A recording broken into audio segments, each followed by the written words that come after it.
When it comes to adding text to a document, most would think it's a pretty simple task, and for the most part it is, but there are a few hidden features and tricks which a beginning Photoshop user may not know about. In this video, I'm going to go through the basics of adding text to a document, and I'll show you a few tips and tricks to help you achieve your desired results.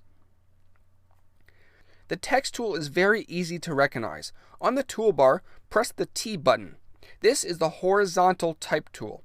There are 3 other type tools, but we're going to focus on the standard horizontal tool for now.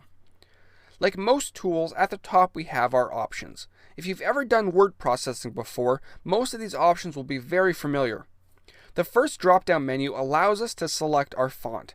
You can either view the full list, which includes a preview to the right, or you can click the font name and use your up and down arrow keys to cycle through your fonts one by one. The advantage of this is if you have text already on your document, you can see a live preview of what that text will look like. To the right, we can choose our font's style.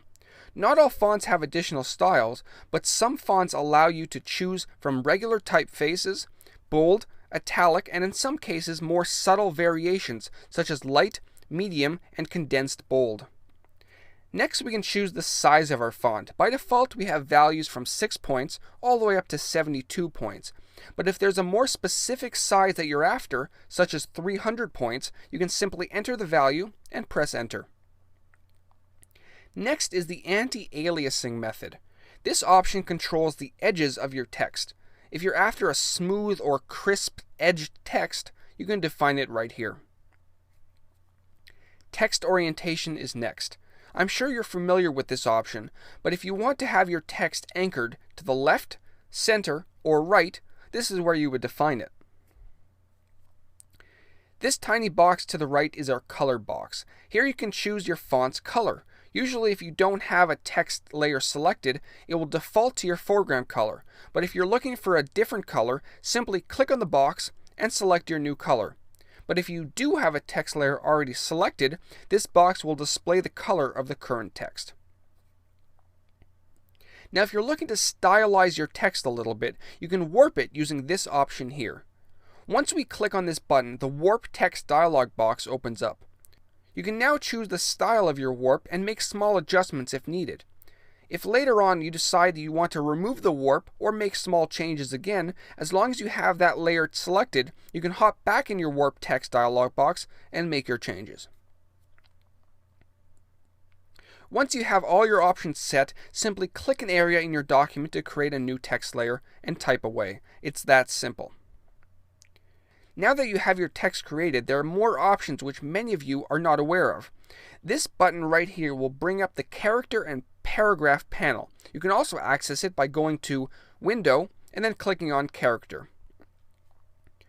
Here we have both our standard options as well as a few advanced text editing features.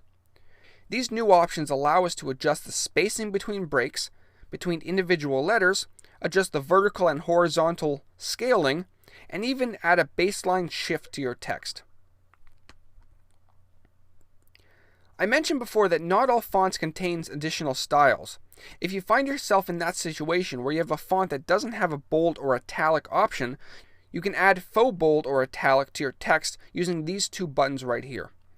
We can also capitalize our text using a large or small font, convert our text to super or subscript, underline, and even add a strikeout.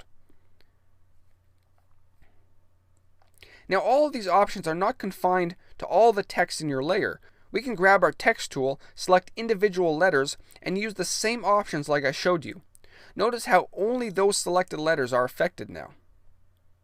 And that's text in Photoshop. One last thing I should mention, because text is created on its own layer, layer styles can also be applied to text without any additional steps. Simply select the layer and then add your layer styles like you usually do.